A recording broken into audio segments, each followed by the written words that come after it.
1 million subscribers. 1 million subscribers. Yeah, right. 1 million subscribers? 1 million subscribers?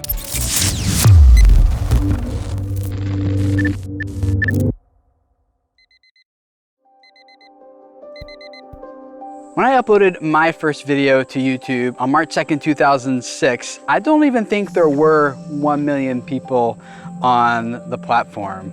I just wanted a way of introducing my girlfriend at the time to my family back home across the country. Then other people started watching, which kind of creeped me out, but today it's actually not uncommon for channels to have millions of subscribers, and it's no longer creepy anymore either. It's actually a sign of status and achievement.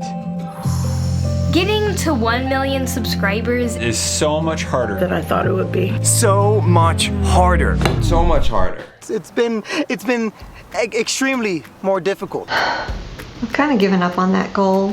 But I'm close. I only need, hold on, 999,986 more subscribers. On the outside, some channels just make it look really easy to grow your channel. But what you don't see is everything happening behind the scenes of that channel that led to that growth. I'm in Toronto, Canada to meet with Evan Carmichael to learn more about what it really takes to get to 1 million subscribers. What goes on behind the scenes of big channels like Evan's that actually allows them to achieve that goal. Mr. Schmoyer! Mr. Schmoyer in the Hey! house. What's up, man? Good to see you. This is it. You made it. Wow. Trying to dance salsa. This is your studio. It's awesome. It looks great. Tell me the story behind this. How'd you get started with salsa? So the place is called Toronto Dance Salsa. It's the largest dance studio, definitely in Toronto, in Canada, probably North America. We'll teach about 5,000 people how to dance every year. I started dancing because I really wanted to do it with my first girlfriend, and she hated dancing, so we didn't do it. And after we broke up, after 5 years together, I felt a huge hole in my life and was lonely. And so I thought, I'm gonna come and try dancing because it was something that we couldn't do together. So I came here, I met a whole bunch of friends, I ended up meeting my wife through the school. I became an investor in the business. And then the owner wanted to shut it down. She wanted to move on to other stuff. And I thought, this business cannot die, even though it's not a typical scalable, huge business that I like to build. Yeah. I needed to stay in it because of the impact that it had on my life and the impact that I had on other people. And at this school, it's not just about learning dance moves, it's about the human connection that we make to each other. Yeah. So I think that your purpose comes from your pain, and my pain and suffering and being lonely, coming out of that relationship brought me here, and now has allowed us to build this successful business. That's great. Evan's journey on YouTube started long before the dance studio. Prior to success on YouTube, you actually started a business that was a big deal for you. Tell us about that story. Yeah, so I was 19. I had to decide between taking the dream job that I wanted, making 6 figures, traveling the world, and doing this startup where I'm making $300 a month. And I didn't want to live with regret. That's kind of what made me make that difficult decision. And we sucked at the beginning. It was really tough. I was making $300 a month. I was too embarrassed and ashamed to tell my friends. And when they wanted to go out for pizza and beer, I had to pick one thing a month that I could do because I didn't have enough money. I was saying, I'm living the entrepreneur life, you know, I'm busy, I can't come out. Really, it's like I felt really ashamed of myself that I couldn't afford to go out with them. You eventually grew that business, right, from what I heard? Yeah, so I told my business partner that I quit. That was the worst day of my life. We're on the phone call and I told him I quit, and I just hung up the phone. I was at my mom's house and I just started bawling. I was crying my face off, stuff kind of on my nose, my eyes. My mom came up and put her hand on my shoulder, and I didn't even know what she told me. I was lost. And I just woke up the next day and said, I can't quit on this. I can deal with it failing, but I can't deal with not knowing. I can't deal with the regret of not knowing. And I just realized, you know what, I'm not the first guy to try to build a software company before. Yeah. Model success, model the masters. I looked at Bill Gates, who was the most successful software person I knew, saw how he built his business from the start, from 0 to 1, and then applied that to my company. Within a couple of weeks, I had my first deal of $13,500, which for me was money, you know? Wow, when you're making $300 a month, and you close a $13,500 deal, that was huge. And then kept doing that to the point where a couple years later, we got acquired and I sold my business. It was a super quick turnaround by modeling success. What do you feel is like the main lesson you learned through that journey? Yeah, I'm a big believer that your purpose has come from your pain, and I struggled so much that then I wanted to make the path a little bit easier for other people.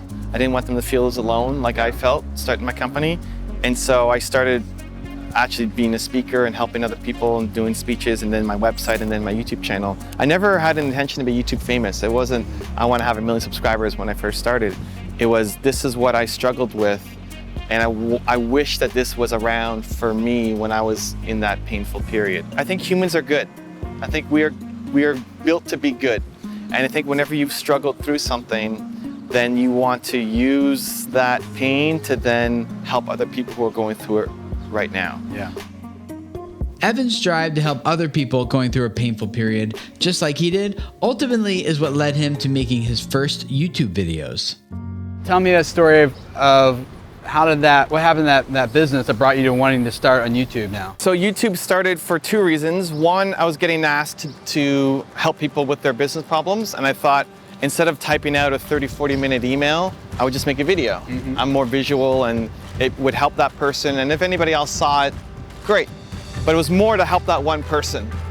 Also, I learned by modeling success. Bill Gates saved my company, even though I've never met him. And so I wanted to share those stories of other famous entrepreneurs. And that was the genesis, but it was never with the ambition to do something big. Yeah.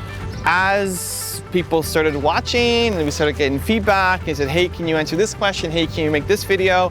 We started growing, we started getting more attention. I thought, oh, this is something that I could actually turn into a business. Immediately it's like, okay, how do I turn this from a video a week that I was making to a video a day? I need to get an editor, I need to build a team. And so now we've got 8 people who work on my YouTube channel, and we're putting out 2 to 3 videos, pretty much every single day. What was the point in your journey to 1 million subscribers? You're like, this is a big obstacle. This is more difficult than I thought for you to keep going.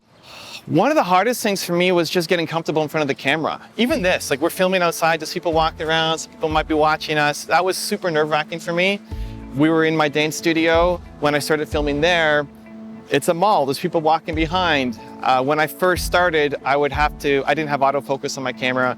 Someone on my team or my sister would have to come in, autofocus, and then leave the room because I wasn't comfortable with having somebody else there. So it took me 350 videos before I wasn't totally embarrassed by my content. 350? Yeah, 350. I would look at it and just want to die. I'd be so embarrassed by the content. And 700 until I was inspired by myself. So I was super camera shy, super introverted, and so that was a real big obstacle for me to overcome. What pushed you to keep going? Like, after 100 videos, why didn't you just quit? It was just knowing that it was helping people, right? My purpose comes from my pain. I want to help entrepreneurs. Knowing that the videos I was making was helping at least one person. If I was answering one question for one person, I knew that that person liked it and they emailed me back and left comments.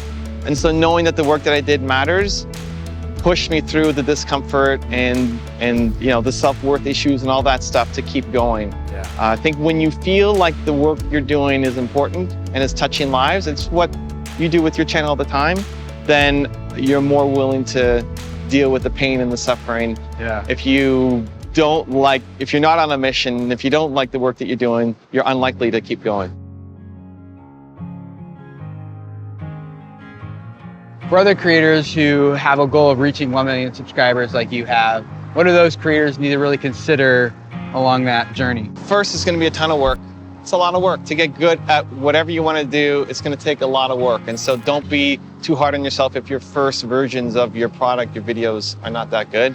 And second, you have to be mission driven, and that comes from your pain. Like, you have to feel like the work you're doing matters, that you would want to one day show your grandkids this video. It doesn't mean every video you make is going to be great and worthy of it, but if that's your intention every time going in because you're mission driven, you feel proud about the work that you're doing, some of them will pop.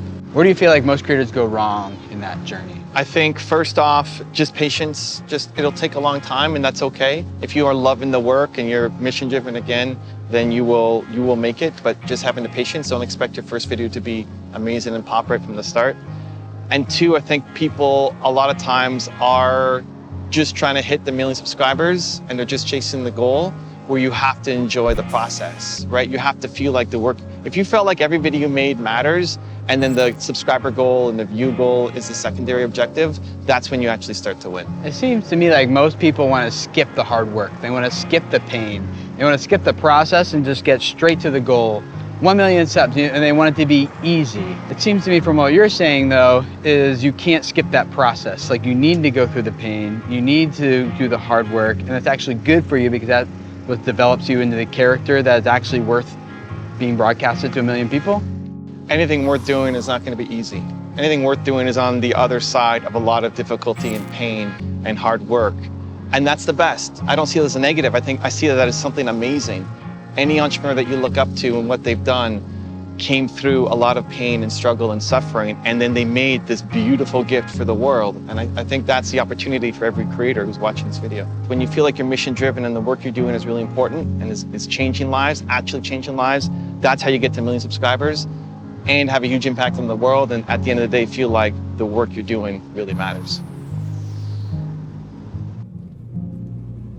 It's natural to prefer something that's easy over something that's really hard. We're all looking for shortcuts, for hacks, for tips and tricks to bypass the pain, but no matter where we look, the principle for achieving success seems to be that we need to have a higher mission that actually compels us to embrace the pain.